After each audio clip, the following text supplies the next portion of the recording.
Good morning बच्चों। हम आज पढ़ेंगे नया टॉपिक बेसिक मैथ्स का इंटीग्रेशन, समाकलन। बहुत इंपॉर्टेंट है। इंटीग्रेशन आपको अच्छे से आना चाहिए क्योंकि बिना इंटीग्रेशन के आप आगे क्वेश्चनों को सॉल्व नहीं कर पाओगे। बेसिक मैथ्स का इंपॉर्टेंट टॉपिक इंटीग्रेशन, समाकलन।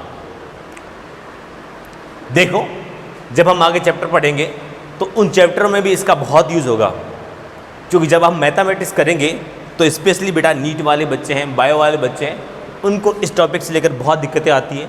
वहाँ पे समझ में नहीं आता उनको भी हम कर क्या रहे हैं। फिर मान लो थोड़ा बहुत उनको फॉर्मूला दे देते हैं और वो इंटीग्रेशन कर देते हैं, पर वो उनसे इंटीग्रेशन तो वो कर लेते हैं, लेकिन उनको पता नहीं रहता है कि वो यहाँ पर कर क्या रहे हैं, उनसे वहाँ पर मिल क्या रहा है। वो सिंपल मैथ्स करते जाते हैं। जो कर रहे हैं वो पता नहीं है कि हम क्या कर रहे हैं, हमें इनसे क्या मिल रहा है। ठीक है, तो हम सब बातें जो है इंटीग्रेशन से रिलेटेड, ये क्या चीज़ होता है, ठीक है, इसका मतलब क्या होता है और ये कितने टाइप का होता है और यहाँ पर हमें क्या क्या चीज़ें मिलती है, तो उन सब की जो है डिस्कस है वो हम यहाँ पर करेंगे। एक भी पॉइंट मैं यहाँ पर छोड़ूंगा नहीं, जीरो से लेकर के टॉप लेवल तक मैं इंटीग्रेशन को लेकर के जाऊँगा। और ये इंटीग्रेशन आपके सारे चैप्टरों में जहाँ जहाँ इसके रिलेटेड क्वेश्चंस बिखरे हुए पड़े हैं, वो सारे आप क्वेश्चंस कर सकते हो आराम से, इजीली। तो हम स्टार्ट करने जा रहे हैं बेटा इंटीग्रेशन। अब देखो, इंटीग्रेशन का यहाँ पर मीन्स क्या होता है वो समझे। देखो, मैं कहता हूँ बेटा, कोई व्यक्ति है और उसकी जो पर डे की जो इनकम है वो फिक्स है। ठीक है, कुछ भी हो सकती है। मैंने कह दिया कि 20 रुपीज़ जो है पर डे जो उसकी इनकम है। तो मैंने कहा कि कोई व्यक्ति है और उसकी 20 डेज जो है 20 रुपीज़ है उसकी पर डे की इनकम है। तो फिर मैं पूछता हूँ कि भाई उसकी जो है मंथली इनकम कितनी होगी, तो आप बोलोगे सर सिंपल है, पर डे की 20 रुपीज़, तो 30 डे की आप इससे 30 से मल्टीप्लाई कर दोगे और मल्टीप्लाई करने पर आपके पास में ये आ जाएगा 600 रुपीज़। ठीक है, 600 रुपीज़। तो यहाँ पर उसकी जो है मंथली जो है इनकम है वो आपके पास में निकल के आ गई है 600 रुपीज़। अब देखिए, एक व्यक्ति ऐसा है जिसकी पर डे की जो इनकम है वो फिक्स नहीं है, तो वहाँ पे उसकी मंथली जो इनकम है वो आप कैसे फाइंड आउट करोगे। तो उसके लिए देखो, आप बोलोगे सर उसकी पर डे की जो इनकम है वो बता दीजिए। ठीक है, तो मैंने ये कह दिया कि भैया जैसे कि वो 3 डेज तक वो 100 रुपीज़ जो है वो उसकी जो है इनकम है 3 डेज़ की। ठीक है, उसके बाद जो है नेक्स्ट के जो 4 डेज है वहाँ पर उनकी जो इनकम है वो 200 है। ठीक, फिर मैंने कह दिया कि नेक्स्ट 6 डेज है वहाँ पर जो उनकी इनकम है वो 150 रुपीज़ है। ठीक है, फिर मैंने यहाँ पर कह दिया कि तो 7 डेज है यहाँ पर, तो 7 डेज पर उसकी जो इनकम है वो मैंने कह दिया यहाँ पर 300 है। 7 डे तक वो जो है 300 रुपीज़ है वो पर डे है उसकी इनकम है यहाँ पर। ठीक है, अब देखिए मैंने कह दिया 10 डेज तक उसकी जो है पर डे की जो इनकम है वो मैंने कह दिया बेटा कितना है 180 है यहाँ पर। और फिर मैंने कहा चलो अब इसके महीने की जो है उसकी इनकम है वो आप फाइंड आउट कीजिए।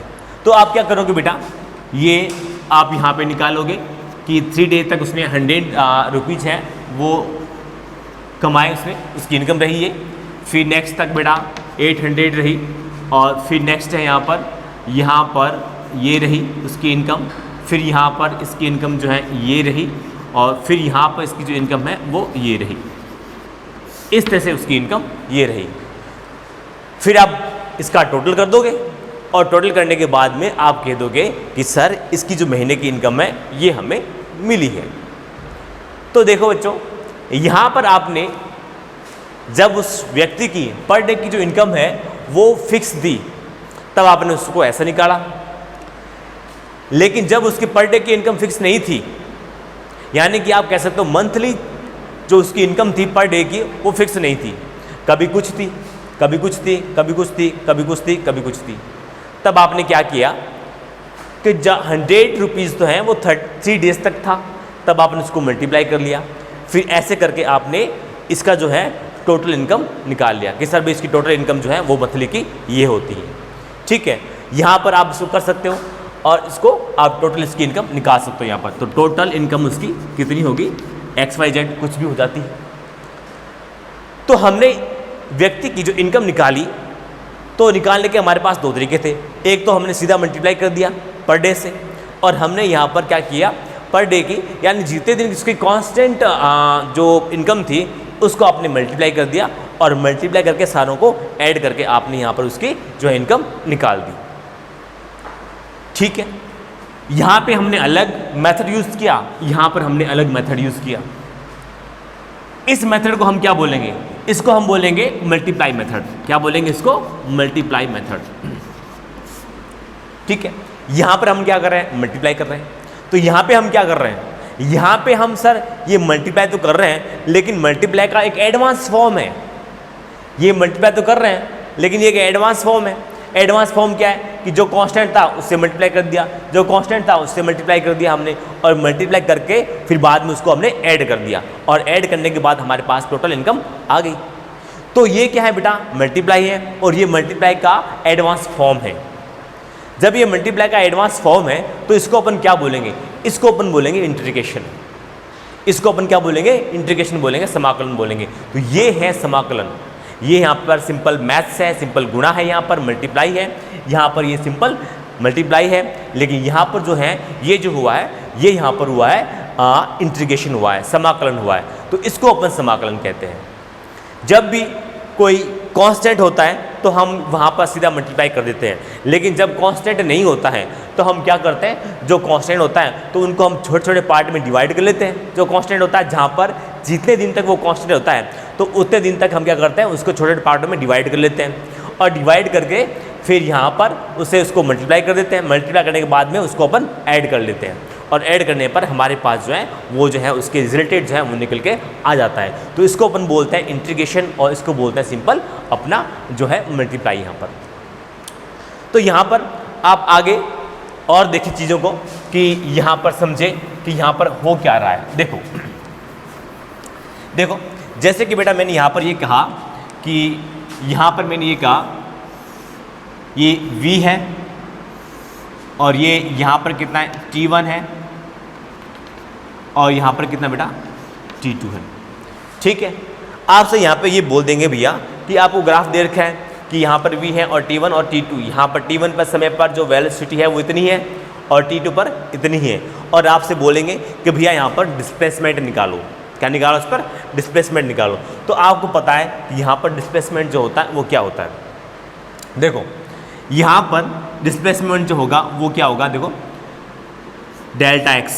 ओके ठीक है, ये तो भी आपने सुना है यहाँ पर कि यहाँ पर देखो ये अपने पास में delta v equal to delta x upon delta t होता है, ये तो सुना आपने बेटा। तो इसको आप इधर लेके जाइए, तो ये डेल्टा एक्स इजिकल टू बेटा क्या होगा, delta v into delta T. ठीक है, तो यहाँ पर देखो बेटा delta v into delta T यहाँ पर। तो यहाँ पर क्या बेटा, चेंज इन वेलोसिटी। आप यहाँ पे देख रहे हो कि इसको आप चेंज इन वेलोसिटी ना लेकर के, ठीक है, यहाँ पर आप इसको ये कह दो तो ज़्यादा सही रहेगा कि इसको आप यहाँ पर ये कह दो कि जब भी आपको डेल्टा एक्स निकालना है तो आप देखो x इजिकल टू आप v इंटू डेल्टा टी। ठीक है, यहाँ पे आपने x लिया है भाई, x क्या है, ये दूरी है, ये अपना स्पीड है, और ये अपने पास में टाइम इंटरवल है यहाँ पर।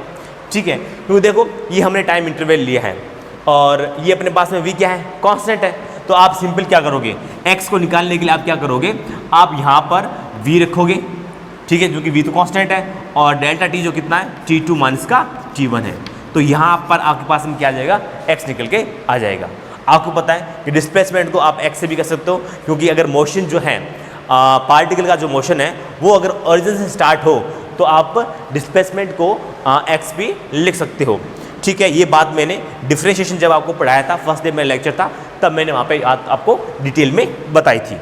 अब देखो बच्चों, कि यहाँ पर ये सही है या गलत है। यहाँ बिल्कुल सही है, आपने क्या किया, सीधा सिंपली मल्टीप्लाई किया, और करना भी चाहिए। क्यों करना चाहिए? क्योंकि यहाँ पे देखो बेटा v कांस्टेंट है। अब जब ये कांस्टेंट होता है, जब ये कांस्टेंट होता है, तब यहाँ पर आप सीधा इसको मल्टीप्लाई कर सकते हो, कहीं कोई दिक्कत नहीं है। अब देखो यहाँ पर भाई जब कोई राशि फिजिकल क्वांटिटी जो है वो कांस्टेंट होती है, तब आप उसको मल्टीप्लाई कर सकते हो, मैंने आपको बताया था।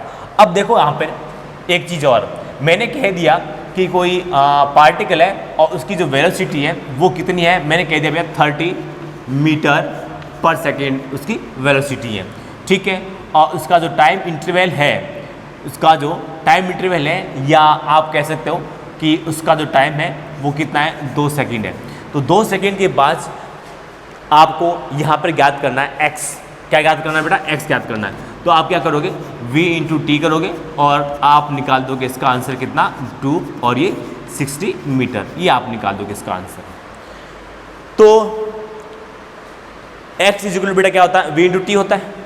तो आपने ये वैल्यू पुट कर दी, और पुट करके आपने यहाँ पर x की वैल्यू जो है वो निकाल ली। तो क्या ये वैल्यू सही है क्या? यहाँ पर आप देखोगे बच्चों कि ये जो वैल्यू निकल के आ रही है ये सही नहीं है। क्यों सही नहीं है? क्योंकि सर देखो यहाँ पर जो आपने टाइम लिया है वो कितना लिया है बेटा, 2 सेकेंड का लिया है। ये टाइम इंटरवल ही है बेटा, इनिशियल टाइम से कितना था, 0 था, तो और बाद का टाइम कितना है, 2 है। तो इसका मतलब डेल्टा टी कितना हुआ, 2 ही हुआ ना। अब देखो यहाँ पर आपके पास में ये इतना आया है, मैं कहता हूँ ये सही नहीं है। क्यों सही नहीं है? क्योंकि देखो बच्चों कि यहाँ पर जो 2 सेकेंड का जो टाइम इंटरवल है, ये टाइम इंटरवल बहुत ज़्यादा है, और उस टाइम इंटरवल के अंदर v जो है वो कांस्टेंट रहे कोई ज़रूरी नहीं है। जब मैंने आपको डिफरेंशिएशन बताया था और आपसे कहा था कि भैया कि हमारे पास अगर टाइम का इंटरवल ज़्यादा हो तो हम जो लेते हैं एवरेज वेलोसिटी लेते हैं, ठीक है। क्योंकि उस टाइम के दौरान क्या होता है, ड्यूरिंग टू टाइम क्या होता है कि उस व्यक्ति का जो वेलोसिटी जो होता है वो कांस्टेंट नहीं होता है, वेलोसिटी जो है वो बदल सकती है। तो जब वेलोसिटी यहाँ पे बदल रही है, ठीक है ना, कांस्टेंट ही नहीं है, तो आप सीधे उसका मल्टीप्लाई कैसे कर सकते हो? तो इसको आप सीधा मल्टीप्लाई नहीं कर सकते, ठीक है। तो ये यहाँ पर जो है इसका आंसर जो होगा वो गलत हो जाएगा, ठीक है। इस बात को आप ऐसे समझ सकते हो, जैसे कि देखो मैंने कहा भाई यहाँ पर मेरे पास कोई बॉल है, मेरे हाथ के अंदर है वो, ठीक है। तो मेरे पास में कोई बॉल है और मेरे हाथ के अंदर है, मैं इसको छोड़ता हूँ, ठीक है। ये t बराबर 3 सेकेंड के बाद ये नीचे यहाँ पर आ जाती है, यहाँ पर टकराने से पहले। तो इसकी जो स्पीड होती है वो मैं कह देता हूँ कितनी है, 20 मीटर पर सेकेंड है, ठीक है। तो सुनो बात को, मैंने कहा मेरे पास एक बॉल है, मैंने उसको लेफ्ट कर दिया, ऐसे लेफ्ट किया, लेफ्ट करते वो नीचे आई, और नीचे आने पर उसकी वेलोसिटी कितनी होगी, 20 मीटर पर सेकेंड होगी। तो मैंने कह दिया कि भाई ये x है वो कितना है। तो आप क्या लगाओगे, आप क्या, कोई सिंपल बच्चा जो लगाएगा ये लगाएगा v इंटू टी, ये लगाएगा। और ये कितना बेटा अपने पास में 20 है और ये 3 है, तो कितना आ गया, 60 मीटर आ गया। कोई भी सिंपल बच्चा इस चीज़ को ऐसे ही सॉल्व करेगा।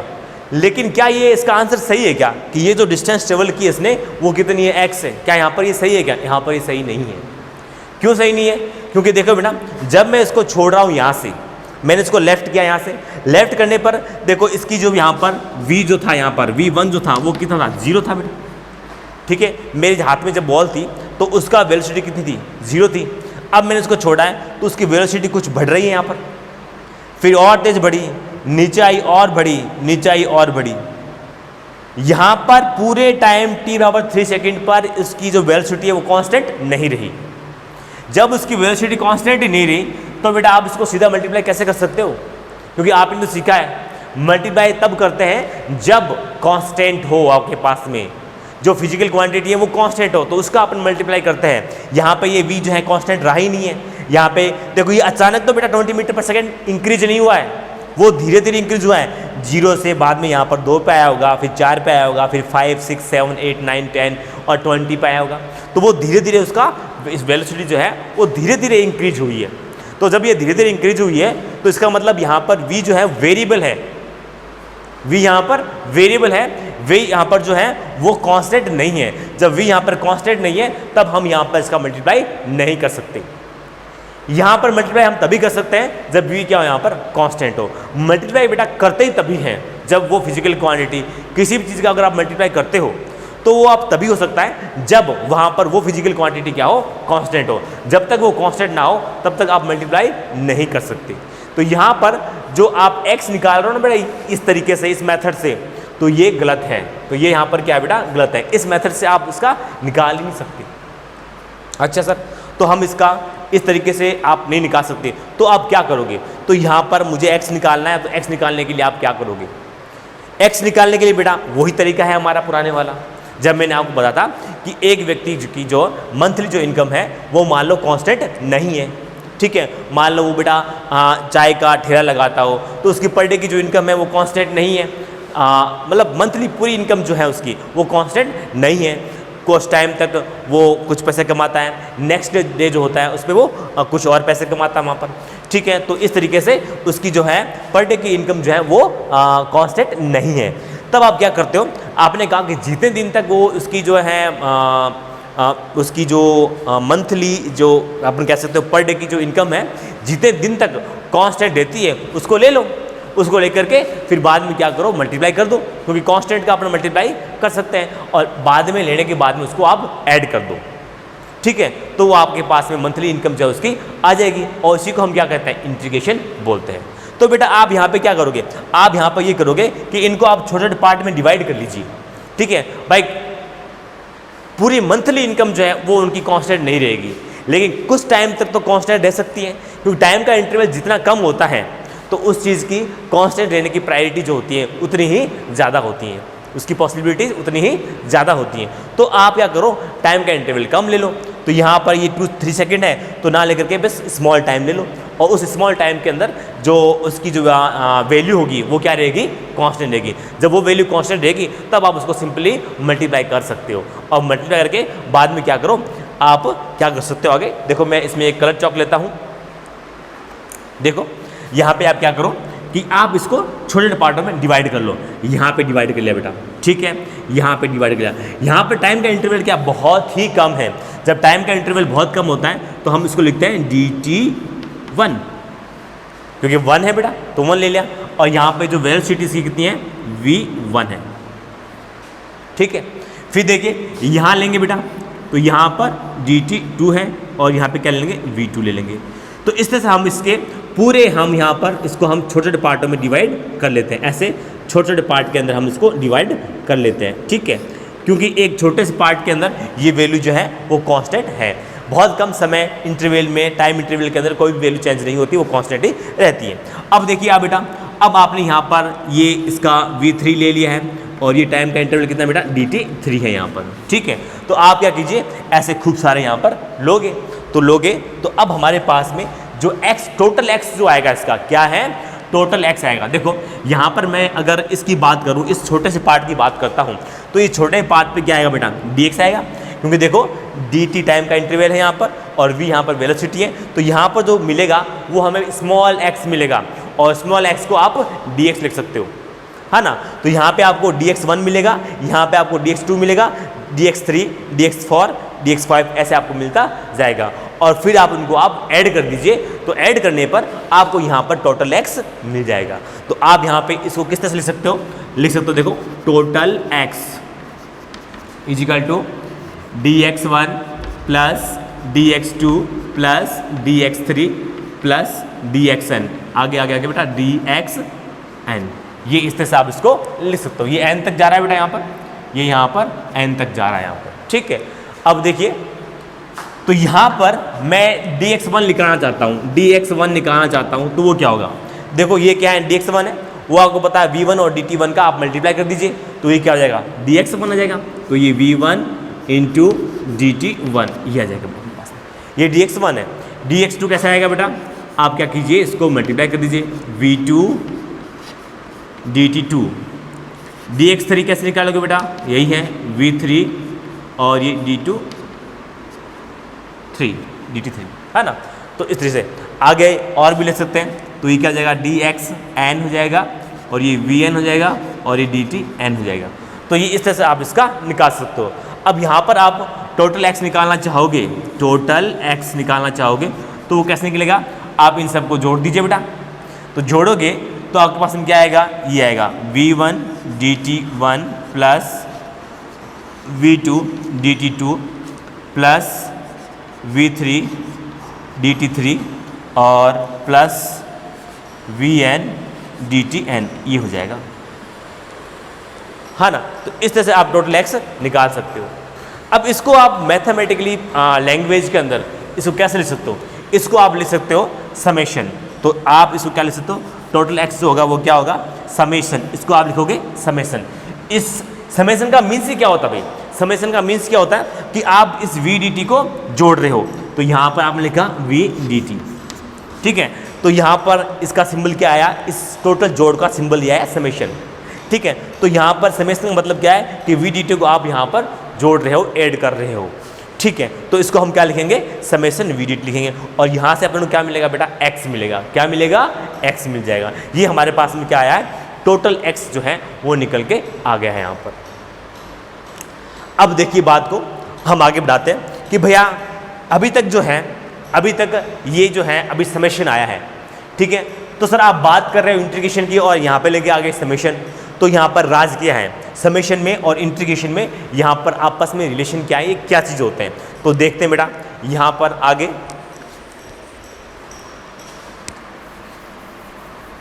तो देखें कि किस तरह से हम यहाँ पर छोटे छोटे पार्ट में तोड़ते हैं और तोड़ करके उसको अपन ऐड कर देते हैं। और ऐड करने पर हमारे पास जो कहानी आती है वो निकल के ये आती है कि यहाँ पर देखो टोटल एक्स जो है वो समेशन v dt निकल के आता है, ठीक है। अब देखो, अब यहाँ पर कहानी देखो क्या होती है कि देखो बच्चों, अगर मैं एक ग्राफ लेता हूँ, ठीक है, यहाँ पर मैं एक ग्राफ बना रहा हूँ।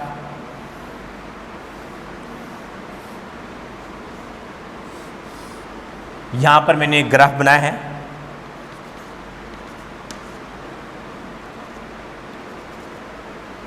यहाँ पे मैंने एक ग्राफ बनाया है, ठीक है। तो यहाँ पर मैं ले सकता हूँ v है बेटा यहाँ पर 20 मीटर पर सेकेंड, यहाँ पर मैंने लिया बेटा 10 मीटर पर सेकेंड, और यहाँ पे मैं ले सकता हूँ बेटा 8 मीटर पर सेकेंड, और यहाँ पे मैं ले सकता हूँ बेटा कितना 6 मीटर पर सेकेंड। मैंने कोई रीडिंग ली बेटा यहाँ पर, ठीक है। और यहाँ पे 0 1 2 एंड 3 एंड ये 5 4, ये मैंने यहाँ पर ले लिया है। देखो बच्चों इस ग्राफ को देखो, आप इस ग्राफ में आप क्या देख रहे हो, इस ग्राफ में आप यहाँ पर ये देख रहे हो कि देखो जब 0 पर होता है टाइम, तब उसकी स्पीड जो होती है वो कितनी होती है, v होती है। जब 1 पे होता है तब उसकी स्पीड कितनी होती है, 10 मीटर पर सेकेंड होती है। जब 2 पे होता है तब यहाँ पर इसकी स्पीड कितनी होती है, 6 मीटर पर सेकेंड होती है। और फिर यहाँ पर जब 3 पे होता है तब उसकी स्पीड होती है 8 मीटर पर सेकेंड होती है, ठीक है। तो इस तरह से इसकी स्पीड जो होती है वो होती है। यहाँ पर इस ग्राफ में v से t के साथ में कोई रिलेशन नज़र ही नहीं आ रहा है। मर्जी पड़े तब कुछ हो जाता है, कोई रिलेशन नहीं है। हम यहाँ पे कुछ कह ही नहीं सकते कि यहाँ पर v का t के साथ में कोई रिलेशन होगा और उस रिलेशन के बेस पर ही आगे बढ़ रहा है, हम यहाँ पर नहीं कह सकते, ठीक है। लेकिन बेटा अगर मैं एक दूसरा ग्राफ लूँ, अगर मैं यहाँ पर एक दूसरा ग्राफ लूँ, ठीक है, मैं ले लेता हूँ यहाँ पर ये ग्राफ v है और ये t है, ठीक है। मैंने ये ग्राफ ले लिया, ये ग्राफ ले लिया तो आपको पता चल गया कि सर ये जो ग्राफ आ रहा है ना उसके हिसाब से कहानी यहाँ पर क्या होनी चाहिए। देखो क्या कहानी होनी चाहिए, देखो सर सीधी सी बात है, ये यहाँ पर प्रोपोर्शनल का रिलेशन है, हमने ग्राफ में खूब पढ़ा है। तो यहाँ पर सीधी सी बात है v प्रोपोर्शनल में t है। लेकिन यहाँ पर देखो इसके ऊपर कुछ पावर भी लगी होगी, t के ऊपर कुछ पावर होगी, तभी तो बेटा यहाँ पर ग्राफ जो है वो हमेशा जो स्मॉल पावर जो होती हैं उसकी साइड में टर्न कर जाता है। तो यहाँ पर कुछ पावर होगी n, ठीक है। तो यहाँ पर आप देखोगे बेटा कि ये प्रोपोर्शनल हटता है तो कोई ना कोई कांस्टेंट आता है। तो यहाँ पे कांस्टेंट क्या आएगा, v k आएगा बेटा, मान लेते हैं कि कांस्टेंट है और ये 3n। तो ये रिलेशन है इसके अंदर, ठीक है। अब यहाँ पर मैं ये कह देता हूँ कि n पावर कितना है, 2 है, तो v इजिकल टू बेटा kt का स्क्वायर, यही है। और इसका जो ग्राफ खींचोगे तो ग्राफ को आपने बहुत अच्छे से पढ़ा है, तो ये ग्राफ जो है ऐसा ही तो बनेगा, ऐसा ही बनेगा। ठीक है, तो इस ग्राफ से यहाँ पे पता चल रहा है कि अगर बेटा मैं k की वैल्यू को मैं अगर 1 लेता हूँ, इफ़ k इक्वल टू 1 ले लेता हूँ, तो t1 बराबर अगर मैं यहाँ पर 1 लेता हूँ तो v1 कितना आता है, 1 आता है। ठीक है, फिर देखो अगर बाद में मैं यहाँ पर क्या करता हूँ, t2 बराबर 2 सेकेंड ले लेता हूँ यहाँ पर, तो मेरे पास जो v आएगा वो कितना आएगा, इस रिलेशन के हिसाब से 4 आएगा बेटा, 4 मीटर पर सेकेंड आएगा। मैं यहाँ पर t3 जो है मान लो 3 सेकेंड ले लेता हूँ यहाँ पर, तो मेरे पास में जो v आएगा वो कितना आएगा बेटा, 9 मीटर पर सेकेंड आएगा। ठीक है, मैं यहाँ पर t4 जो है वो कितना ले लेता हूँ, अपना 6 लेता हूँ बेटा, कितना लेता हूँ, 6 सेकेंड ले लेता हूँ यहाँ पर, तो मेरे पास में ये कितना आएगा, देखो ये है v कितना आएगा बेटा, 36 आएगा। क्योंकि हमने यहाँ पे क्या किया, हमने यहाँ पे क्या किया बेटा कि ये जो फॉर्मूला बना है मेरे पास में, मैंने कह दिया k बराबर 1, तो हमारे पास में जो v आएगा वो v ये आएगा t², है ना। अब इस t की वैल्यू जो है हम यहाँ पुट कर रहे हैं, मैं अगर 2 रखता हूँ यहाँ पर 2 रखता हूँ तो मेरे पास कितना आएगा, 4 आएगा, v4 आएगा।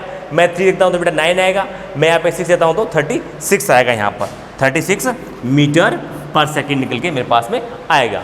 तो यहाँ पर मुझे पता है कि यहाँ पर v जो है t के साथ किस तरीके से इंक्रीज हो रहा है। क्यों पता है, क्योंकि यहाँ पर बेटा देखो इसमें v और t के बीच में, इस ग्राफ में v और t के बीच में रिलेशन निकल के आ रहा है, और उस रिलेशन पे मैं बता सकता हूँ कि यहाँ पर v जो है किस तरह से इंक्रीज हो रहा है। लेकिन बेटा यहाँ पर इस ग्राफ के अंदर आप देखोगे कि इसके अंदर आपस में कोई रिलेशन ही नहीं है, रिलेशन नहीं है, इसका मतलब v का t के साथ में कोई रिलेशन नहीं है, इसका मतलब v का t के साथ में कोई फंक्शन नहीं है। जब v का t के साथ में कोई फंक्शन ही नहीं है तब हमारी बात जो होगी वो अलग होगी, और जब v का t के साथ में हम फंक्शन देख रहे हैं तब बात जो होगी वो अलग होगी। अब वो बात क्या होगी वो हम अभी चर्चा करते हैं। फिलहाल हम ये समझ गए हैं कि देखो सर यहाँ पर इस ग्राफ के अंदर v का t के साथ में कोई रिलेशन का कुछ पता नहीं चल रहा कि कैसा रिलेशन है, मर्जी पड़े बढ़ जाता है, इंक्रीज हो जाता है, और मर्जी पड़े यहाँ पर डिक्रीज हो जाता है v टाइम के साथ। ठीक है, लेकिन यहाँ पर मुझे पता है कि टाइम के साथ में वेलोसिटी का क्या रिलेशन निकल के आ रहा है, और उस रिलेशन के आधार पर मैं कह सकता हूँ कि यहाँ पर जो v जो है यहाँ पर किस तरीके से इंक्रीज हो रहा है, यानी कि v जो है यहाँ पर t का फंक्शन है। चलो v t का फंक्शन कैसे होता है और कैसे नहीं होता है वो हम बात को समझ गए। अब हम आगे चलते हैं बेटा इससे। देखो अगर बेटा मैं यहाँ पर ये कहता हूँ कि देखो कि v जो है यहाँ पर फंक्शन ऑफ t ना हो तो क्या होता है, और v जो है फंक्शन ऑफ t अगर हो तो क्या कहानी होती है। अभी तक हमारे पास जो है वो रिलेशन जो निकल के आया है वो ये आया है कि यहाँ पर रिलेशन ये निकल के आया है x equal to summation v dt, ये रिलेशन निकल के आया है। और इस रिलेशन के अनुसार हमारे पास क्या कहानी हो रही है, ये हमारे पास जो कहानी हो रही है वो ये हो रही है कि मैं अगर ये कहता हूँ कि v जो है फंक्शन ऑफ t ना हो, v जो है फंक्शन ऑफ t ना हो, तब क्या होगा, तब जो है ये जो समेशन है वो समेशन ही रहेगा, ये जो समेशन है वो समेशन ही रहेगा। लेकिन मैं कहता हूँ इफ v जो है वो अगर फंक्शन ऑफ t हो तो यहाँ पर जो आपके पास में समेशन है वो समेशन इंटीग्रेशन में चेंज हो जाएगा। तो ये यहाँ पर समेशन जो होगा वो इंटीग्रेशन में चेंज हो जाएगा। तो यहाँ पर जो अपने पास में निकल के आया है समेशन, वो समेशन इंटीग्रेशन में चेंज हो जाएगा। ठीक है, और ये हमारे पास में क्या है, इसको मैं अगर टोटल x लिख दूंगा तो ज़्यादा सही रहेगा। इसको मैं लिखूंगा टोटल x, तो यहाँ पे मैं लिख सकता हूँ इसको टोटल x, ये टोटल x है। हमारे पास में क्या आ गया, v dt आ गया है यहाँ पर। तो ये कब आया है, ये तब आया हमारे पास में जब हमने यहाँ पर ये कह दिया कि v जो है फंक्शन ऑफ t हो, तब ये v dt जो होता है, जो समेशन होता है वो इंटीग्रेशन में कन्वर्ट हो जाता है। तो इस तरह से हमने समझ लिया है कि समेशन क्या होता है और ये इंटीग्रेशन क्या होता है, इन दोनों का आपस में रिलेशन क्या होता है। हम किसी चीज़ को ऐड करते हैं तब हम क्या लगा देते हैं, समेशन लगा देते हैं। फिर अब ये समेशन जो होगा वो इंटीग्रेशन में कैसे कन्वर्ट होगा। अब मैं ये कहता हूँ बेटा v जो फंक्शन ऑफ t हो तब तो क्या होगा, ये v dt हो जाएगा। और मैं कहता हूँ ना जी ना, if v is not function of t, then अपने पास में जो टोटल एक्स जो आएगा वो क्या आएगा, समेशन वी डी टी आएगा, ये निकल के आएगा यहाँ पर। तो इस बात की आपको ध्यान में रखनी है कि समेशन और इंटीग्रेशन में क्या फ़र्क होता है, क्या रिलेशन होता है, और ये समेशन जो है वो इंटीग्रेशन में कैसे कन्वर्ट होता है वो आपको पता होना चाहिए। बहुत जगहों पर बेटा जब आप 12th के अंदर आओगे, 11th के बच्चे जब वो आप 12th के टॉपिक पढ़ोगे, ठीक है ना, तो उसमें आपके पास में ये जो समेशन होगा वो समेशन बेटा क्या होगा, इंटीग्रेशन चेंज हो जाता है, तो आपको पता ही चलेगा भाई हो क्या रहा है। कभी आप लिख देते हो समेशन लिख देते हो, कभी आप उसको इंटीग्रेशन बना देते हो। तो आज के बाद ये जो हमारा जो डाउट है वो क्लियर हो गया और आपको ये डाउट अब नहीं आना चाहिए। तो इस तरीके से हमने यहाँ पर पढ़ा कि समेशन जो है वो इंटीग्रेशन में यहाँ पर किस तरह से चेंज हो जाता है। ठीक है, अब देखिए इसके अंदर बात एक और ले लेते हैं। मैं कुछ ग्राफ लेता हूँ और ग्राफ से मैं आपको कुछ बात समझाने जा रहा हूँ, और वो बात इतनी इंपॉर्टेंट है बेटा कि वो उस बात से आपके पास में कुछ शॉर्ट ट्रिक आएगी। ठीक है, और वो जो शॉर्ट ट्रिक होगी आपके बहुत काम आएगी, एग्ज़ाम के अंदर आपको बहुत हेल्प करेगी। तो देखो क्या है उसका, देखो क्या कहानी है उसकी। देखिए बेटा इसके अंदर ये टी है और ये वी है, वी और टी के बीच में हमारे पास में ग्राफ है यहाँ पर। ठीक है, देखो बेटा वी जो है इस ग्राफ को रीड करना सीखो पहले, तो रीड करो उसको। क्या है यहाँ पर, यहाँ पे देखो वी जो है वो टाइम के रेस्पेक्ट में क्या हो रहा है, इंक्रीज हो रहा है। ठीक है, लेकिन इसका जो d v upon d t है यानी कि स्लोप है इसका, वो क्या है, कांस्टेंट है। अब इसका स्लोप जो होता है वो d v upon d t होता है, यानी कि चेंज इन वेलोसिटी। ठीक है ना, यानी कि चेंज इन वेलोसिटी की जो रेट है वो यहाँ पर क्या है, कांस्टेंट है। वो यहाँ पर क्या है, कांस्टेंट है। अब जब वो कांस्टेंट है तो इसका मतलब इसका स्लोप क्या है, कांस्टेंट है यहाँ पर। ठीक है, तो यहाँ पर आप क्या देख रहे हो, आपने यहाँ पर ये देखा कि v जो है वो टाइम के रिस्पेक्ट में इंक्रीज हो रहा है। ठीक है, लेकिन इसके इंक्रीज होने की जो रेट है वो क्या है, कांस्टेंट है। भाई रेट क्या होती है, डी अपॉन डी टी है इसकी चेंज इन रेट। अब डी अपॉन डी टी इसका स्लोप है, स्लोप बेटा क्या है, कांस्टेंट है, इसका मतलब डी अपॉन डी टी क्या है, कांस्टेंट है। ठीक है, और डी अपॉन डी टी ही क्या है बेटा, चेंज इन रेट है यहाँ पर। तो चेंज इन रेट क्या है इसकी, कांस्टेंट है। तो लेकिन यहाँ पर जो v जो है वो टाइम के साथ में क्या हो रहा है, इंक्रीज हो रहा है, लेकिन इंक्रीज होने की जो रेट है वो क्या है, कांस्टेंट है।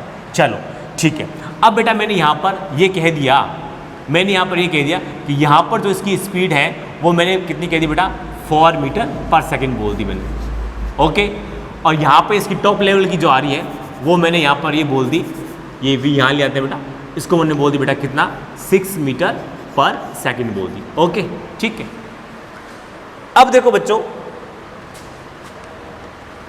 यहां पर आप क्या चीज लेते हो, आपके पास में 2 स्पीड दे दी बेटा, एक तो 4 मीटर पर सेकंड दे दी और एक आपको 6 मीटर पर सेकंड दे दी। तो यहां पर आप स्पीड कौन सी वाली लोगे, ठीक है, तो आप बोलोगे सर स्पीड मुझे 2 दी है, तो मैं क्या करता हूं, मैं ये करता हूं ना तेरी ना मेरी, हम बीच की लेते हैं। और मैंने कह दिया कि भैया जो बीच की जो है वो मैंने मान ली कितनी है, बीच की बेटा कितनी होगी, 5 मीटर पर सेकंड होगी, यही तो होगी भाई, यही होगी। अब आप क्या देखेंगे यहाँ पर, आप यहाँ पे ये देखेंगे कि जब 5 मीटर पर सेकंड थी यहाँ पर, तो आपके पास में जो टी मिला था मैंने कह दिया ये है आपका टी। ठीक है, अब देखिए उससे पहले का जो है, उससे पहले का जो है 5 मीटर पर सेकंड से पहले का तो है वो क्या है बेटा, ये है 5 मीटर पर सेकंड से पहले का तो ये है। अब 5 मीटर पर सेकंड के बाद का जो है वो कितना है,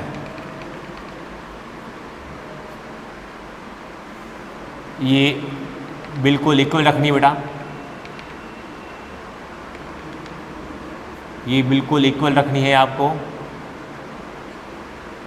रुको इसको आप यहाँ पर लेके जाइए, फ्री हैंड बन रहा है बेटा तो थोड़ी सी एक्यूरेटी नहीं आएगी, लेकिन आपको बिल्कुल एक्यूरेट बनाना है, तभी आप चीज़ों को सही ढंग से समझा सकते हो। अब देखो बेटा ये मैंने कह दिया बेटा T1 है और ये मैंने कह दिया क्या बेटा T2 है, ठीक है। और ये आपके पास में जो है ये है 5 मीटर पर सेकेंड, जब वो निकल के ये आया आपके पास, ठीक है। अब देखो आप यहाँ पे ये वाला पोर्शन देखो बेटा, ये वाला पोर्शन मैं इसको थोड़ा डार्क कर देता हूँ ताकि आपको समझने में कोई दिक्कत ना रहे। ये देखो यहाँ पे क्या कहानी हो रही है, आप यहाँ पे देख रहे हो बेटा नियरली, क्योंकि मैंने फ्री हैंड बनाया है ना बेटा, तो इसलिए देखो अब मैं ये कह रहा हूँ आपसे, यहाँ पे आप क्या देख रहे हो, यहाँ पे आप ये देख रहे हो कि 5 मीटर पर सेकेंड से ऊपर की जो स्पीड है, वेलोसिटी है, वो क्या है, इतनी है, और 5 मीटर पर सेकेंड से जो कम वाली है वो यहाँ पर है।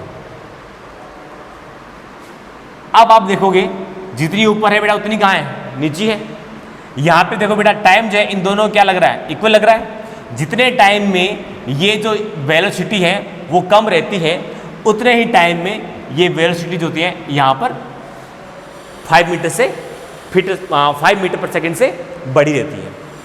तो यहाँ पर जितने टाइम के अंदर ये वेलोसिटी है 5 मीटर पर सेकेंड से कम रहती है, क्योंकि बेटा यहाँ की जो वेलोसिटी होगी क्या होगी, 5 मीटर पर सेकेंड से कुछ कम ही तो होगी, और यहाँ पे जो होगी वो 5 मीटर पर सेकेंड से कुछ ज़्यादा होगी, ठीक है। तो जितने समय के अंदर इसकी जो अपनी वेलोसिटी होती है, जितने समय में कम रहती है उतने ही समय में ज़्यादा जाती है। तो नेट जो इसका रहेगा वो क्या रहेगा बेटा, कांस्टेंट रहेगा, क्योंकि जितने समय में कम हुई है उतने समय में इंक्रीज भी हो गई है। तो इसका मतलब क्या हुआ, नेट तो इसका क्या रहा, कांस्टेंट ही तो रहा बेटा।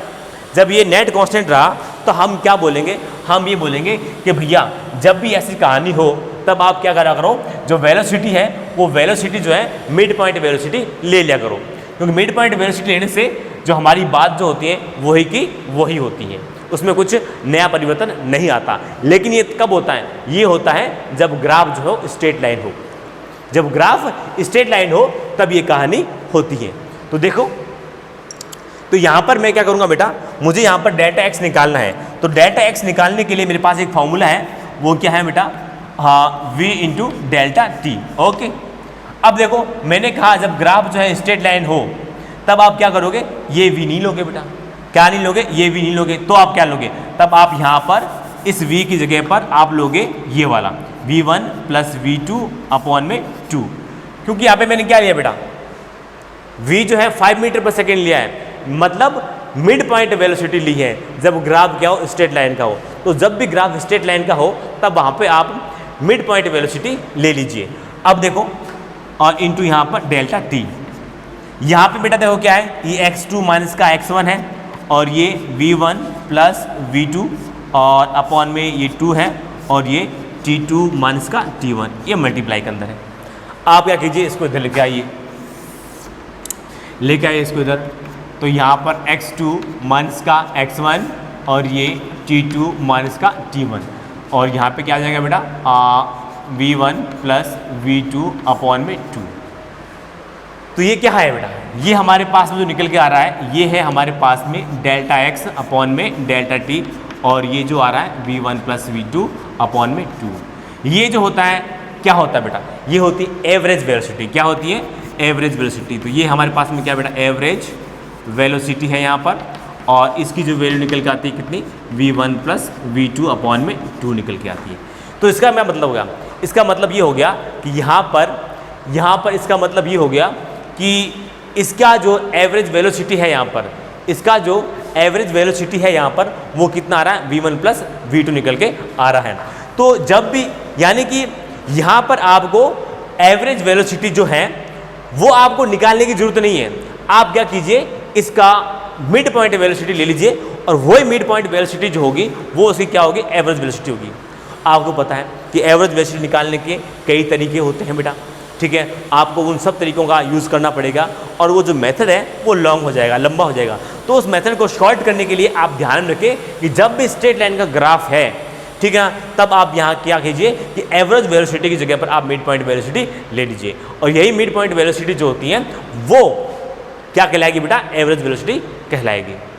तो ये वेरी वेरी इंपॉर्टेंट कॉन्सेप्ट होता है बेटा, और ये इंटीग्रेशन से ही आपको समझ में आता है, ठीक है ना। तो उसके अंदर आप ध्यान रखिए कि जब भी स्ट्रेट लाइन का ग्राफ हो और आपसे पूछे एवरेज वेलोसिटी, तो आप उसकी मिड पॉइंट वेलोसिटी निकाल लीजिए और वो मिड पॉइंट वेलोसिटी जो होगी वही क्या होगी, उसकी एवरेज वेलोसिटी होगी। तो इस तरीके से हमने यहाँ पर देखा कि जब स्ट्रेट लाइन का ग्राफ होता है तब ये कहानी होती है।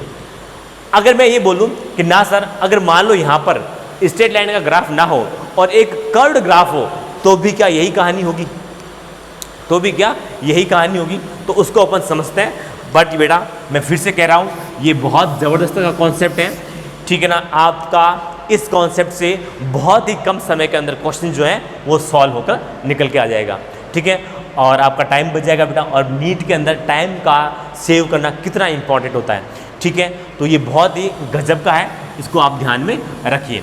अब हम बात करते हैं, बस इसमें एक कंडीशन है बेटा। कंडीशन क्या है बेटा? इसकी एक कंडीशन है, इसकी एक कंडीशन है कि जो ग्राफ है वो कैसा होना चाहिए बेटा? ग्राफ यहाँ पे कैसा होना चाहिए? स्ट्रेट लाइन होना चाहिए, स्ट्रेट लाइन ग्राफ होना चाहिए। ग्राफ कैसा होना चाहिए? स्ट्रेट लाइन ग्राफ होना चाहिए। तब ये कहानी यहाँ पे लागू होती है कि जो एवरेज वेलोसिटी होती है वो मिड पॉइंट वेलोसिटी के इक्वल होती है। अब हम देखते हैं बेटा कि अगर मैं लेता हूँ कर्व ग्राफ लेता हूँ, तो कर्व ग्राफ में क्या यही कहानी होती है क्या? भैया कर्व ग्राफ में देखना पड़ेगा कि भैया इसमें तो हो गया, चलो ठीक है, लेकिन कर्व ग्राफ में ऐसा है या नहीं? क्योंकि ग्राफ तो बेटा किसी तरीके भी आ सकता है, स्ट्रेट लाइन का भी आ सकता है और कर्व का भी आ सकता है। तो देखते हैं कि कर्व ग्राफ के अंदर क्या यही कहानी हो रही है। चलो देखते हैं बेटा, देखते हैं। ये अपने पास में v है और ये अपने पास में क्या t है, और मैंने यहाँ पर क्या लिया है बेटा? एक कर्व जो ग्राफ है वो ले लिया यहाँ पर। ये मैंने यहाँ पर कर्व ग्राफ ले लिया है। चलो ठीक है बेटा। अब देखो यहाँ पे मैं ले सकता हूँ बेटा, वही है, मैं कोई ले लूँ बेटा। मैं यहाँ पर कह सकता हूँ 10 मीटर पर सेकंड ले लिया बेटा, ठीक है। और यहाँ पर इसकी टॉप की जो आ रही है वो मैं ले सकता हूँ बेटा कितना ले सकता हूँ बेटा कितना? 30 मीटर पर सेकंड ले सकता हूँ, ठीक है। अब देखो यहाँ पर देखो बेटा, ठीक है। तो इसको आप क्या करोगे? तो यहाँ पर इसको समझाने के लिए क्या करोगे आप? ये अपने पास में कितना है? T1 है यहाँ पर, ठीक है। तो देखिए यहाँ पर अपने पास में ये है V1 है और ये अपने पास में कितना V2 है। तो देखो इसको अपन इस ग्राफ को थोड़ा और क्लियर कर लेते हैं। ये आप यहाँ पे ले सकते हो इसको, ये यहाँ पे, ठीक है। तो यहाँ पे आपने देखा ये 10 मीटर पर सेकेंड है और ये यहाँ पर कितना है? 30 मीटर पर सेकेंड है। तो यहाँ पर देखेंगे, यहाँ पर ये जो आ रहा है ये समय T1 पर आ रहा है, ठीक है। और ये जो आ रहा है ये आ रहा है, कोई टाइम है यहाँ पर, ठीक है, कोई टाइम है यहाँ पर। इस ग्राफ को पूरा लेके जाए, फिर देखें यहाँ पर ये जो आ रहा है वो आ रहा है हमारे पास में, कोई टाइम है T2, उसके अकॉर्डिंग आ रहा है, ठीक है। अब हम क्या करेंगे बेटा? मैं इसकी मिड पॉइंट वेलोसिटी ले लेता हूँ। तो 30 + 10 कितना हो बेटा? 40, 40/2 20 आया। ये 20 है बेटा, वो मैं मान लेता हूँ बेटा यहाँ पे कहीं पे आ रहा है, यहाँ पर कहीं पर 20 आ रहा है यहाँ पर, ठीक है। तो यहाँ पे कहीं पे 20 आ रहा है, ये 20 मीटर पर सेकेंड मैंने मान लिया यहाँ पे आ रहा है, ठीक है। अब आप क्या देखोगे कि इसको आप लेके जाइए यहाँ पर, ठीक है। इसको आप लेकर के जाइए यहाँ पर। फ्री हैंड बन रहा है बेटा, तो बड़े ध्यान से बनाना पड़ेगा। ये आप लेकर के आगे, ये आप इसको लेकर के आगे। तो यहाँ पर आप क्या देख रहे हो? यहाँ पे आप देख रहे हो बेटा कि यहाँ पर जो इसकी जो है अपने पास के अंदर जो इसकी वेलोसिटी है 20 मीटर पर सेकेंड से कम वाली, वो तो बेटा इतने समय में कम रहती है। यहाँ पे क्या देख रहे हो? ये टाइम ज़्यादा है कि नहीं बेटा? यहाँ पर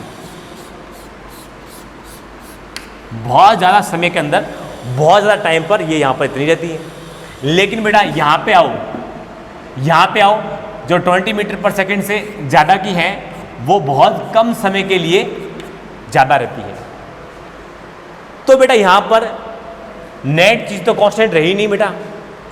जो कम है वो बहुत ज़्यादा समय के लिए रहती है और जो ज़्यादा है वो बहुत कम समय के लिए रहती है, ठीक है ना। तो यहाँ पर ये जो आपके पास में मिड पॉइंट वेलोसिटी वाला कॉन्सेप्ट है वो नहीं आएगा। तो यहाँ पर हम कह सकते हैं कि जो वक्री पृष्ठ वाला जो ग्राफ होता है, कर्व्ड ग्राफ जो होता है, उसके लिए कभी भी जो एवरेज वेलोसिटी होती है, एवरेज वेलोसिटी जो होती है वो मिड पॉइंट वेलोसिटी जो होती है उसके इक्वल नहीं होती, ये इसके इक्वल नहीं होती। तो ये इसके इक्वल नहीं होती। बात समझे नहीं समझे कि यहाँ पर वो कॉन्सेप्ट नहीं लगेगा। क्यों लगेगा बेटा? नेट चीज़ तो कॉन्स्टेंट रह ही नहीं रही है। जितने टाइम के लिए बेटा वो इंक्रीज हो रही है, यहाँ पर डिक्रीज हुई है, तो यहाँ पे बहुत कम समय के लिए और डिक्रीज हुई है, और यहाँ पर जो इंक्रीज हुई है वो बहुत कम समय के लिए इंक्रीज हुई है। ठीक है ना? यानी कि आप समझ सकते हो इस बात को कि ये वाली जो चीज़ है यहाँ पर 20 मीटर पर सेकेंड से ज़्यादा की जो स्पीड है, वेलोसिटी है, वो बहुत कम समय के लिए बढ़ी है। ठीक है ना? और जो कम हुई है 20 मीटर पर सेकेंड से जो कम हुई है, बहुत अधिक टाइम के लिए वो जो है कम हुई है। तो यहाँ पर एवरेज वेलोसिटी जो है वो मिड पॉइंट वेलोसिटी के इक्वल नहीं होगी। जब ये इक्वल नहीं होगी तब हम यहाँ पर इसको कैसे सॉल्व करेंगे, इसको कैसे सॉल्व करेंगे, यहाँ पर हम एवरेज वेलोसिटी जो है वो कैसे फाइंड आउट करेंगे, ये सोचने वाली बात है। तो देखो बच्चों, इसको सॉल्व करने के लिए बेटा वही तरीका है कि जब भी कोई चीज़ कांस्टेंट नहीं रहती है तब आप यहाँ पे क्या करते हो, आप यहाँ पे क्या करते हो कि उस ग्राफ को छोटे छोटे पार्टों में डिवाइड कर लेते हो। तो मैंने इसको डिवाइड कर लिया यहाँ पर, तो यहाँ पे डिवाइड किया है मैंने, तो देखो मेरे पास से कितना आया, ये dt1 है, ठीक है, स्मॉल टाइम है, और ये कितना आ गया, v1 आ गया। यहाँ पे मैंने और छोटे छोटे पार्ट में डिवाइड किया उसको, छोटे छोटे पार्ट में ऐसे डिवाइड कर लिया उसको मैंने, ठीक है, डिवाइड किया है। तो यहाँ पे क्या है अपने पास में, ये अपने पास में क्या है, dt2 आया है, और ये अपने पास में क्या v2 है। ठीक है ना? इस पार्ट के लिए ऐसे बहुत सारे पार्ट बना लो, ठीक है ना? तो यहाँ पे भी कितना आएगा बेटा, dt3 आएगा, और यहाँ पे कितना हमारे पास में v3 आ जाएगा। तो इस तरह से हमने यहाँ पर ग्राफ को छोटे छोटे पार्ट के अंदर डिवाइड कर लिया है, और डिवाइड कर लिया है तो डिवाइड करने पर हमारे यहाँ पर टोटल जो है x जो आएगा, ठीक है, वो कैसे निकलेगा, देखो टोटल जो है वो कैसे निकालेंगे। तो यहाँ पर v dt1 1 है यहाँ पर, और v2 और ये dt2 है यहाँ पर, और ये v3 है और dt3 है। इस तरह से हम इसका जो है टोटल जो है x निकाल लेंगे। ठीक है? तो यहाँ पर मैं लिख सकता हूँ इसको समेशन v dt। ठीक है? ये हमारे पास में आया बेटा डेल्टा x आया, क्योंकि स्मॉल dx क्या बन गया, डेल्टा x बन गया बेटा। ठीक है ना? छोटा छोटा dx जो है वो डेल्टा x बन गया। तो इस तरह से हमारे पास में आया है। और अगर मैंने यहाँ पे कह दिया कि v जो है फंक्शन ऑफ t है यहाँ पर, तो आप यहाँ पे कह सकते हो कि डेल्टा x जो है यहाँ पर जो समेशन है वो यहाँ पर इंटीग्रेशन में चेंज हो जाएगा, और हमारे पास ये निकल के आ जाएगा v dt आ जाएगा। तो यहाँ पर हमने देखा कि ये जो डेल्टा x है वो हमने इंटीग्रेशन से यहाँ पर जो फाइंड आउट कर लिया है। तो इंटीग्रेशन से फाइंड आउट कर लिया, तो देखो इसके लिए आपने क्या किया, इंटीग्रेशन किया है, ठीक है ना? और ये यहाँ पर जो है v फंक्शन ऑफ t होता है, तो हमारे पास जो है वो डेल्टा x निकल के आ जाता है। ठीक है? तो ये कब होता है, जब यहाँ पर कर्व्ड पार्ट हो। अब हमारे पास डेल्टा x आगे है, डेल्टा t आपको दिया होगा, तो इससे आप एवरेज वेलोसिटी जो है वो आसानी से आप फाइंड आउट कर सकते हो। तो जब कोई चीज़ कांस्टेंट होती है तब आप यहाँ पर मिड पॉइंट वेलोसिटी निकाल लीजिए, तो आपके पास में एवरेज वेलोसिटी निकल के आ जाएगी। लेकिन यहाँ पे ग्राफ जो है कर्व्ड होता है, तब हम यहाँ पर उसकी वैल्यू निकालने के लिए हम क्या करते हैं, उसको छोटे छोटे पार्ट में डिवाइड करते हैं, और डिवाइड करके हम उसे क्या करते हैं बेटा, समेशन करते हैं। और वो समेशन जब इंटीग्रेशन में कन्वर्ट हो जाता है, कब, जब v क्या हो, फंक्शन ऑफ t हो, तो यहाँ पर ये इंटीग्रेशन जो है वो सॉरी ये समेशन जो है वो इंटीग्रेशन में कन्वर्ट हो जाएगा। तो आज हमने पढ़ा कि ये जो है इंटीग्रेशन होता क्या है, और समेशन और इंटीग्रेशन में क्या रिलेशन होता है, और हमने यहाँ पर इंटीग्रेशन क्यों करते हैं, ये हमने चीज़ें सीखी। तो इसके बाद भी हमारा जो है इंटीग्रेशन अभी कंटिन्यू रहेगा, अभी ख़त्म नहीं हुआ है। तो नेक्स्ट बेटा हम लेंगे कल, और आज के लिए बेटा काफ़ी है। तो ओके बेटा, थैंक यू।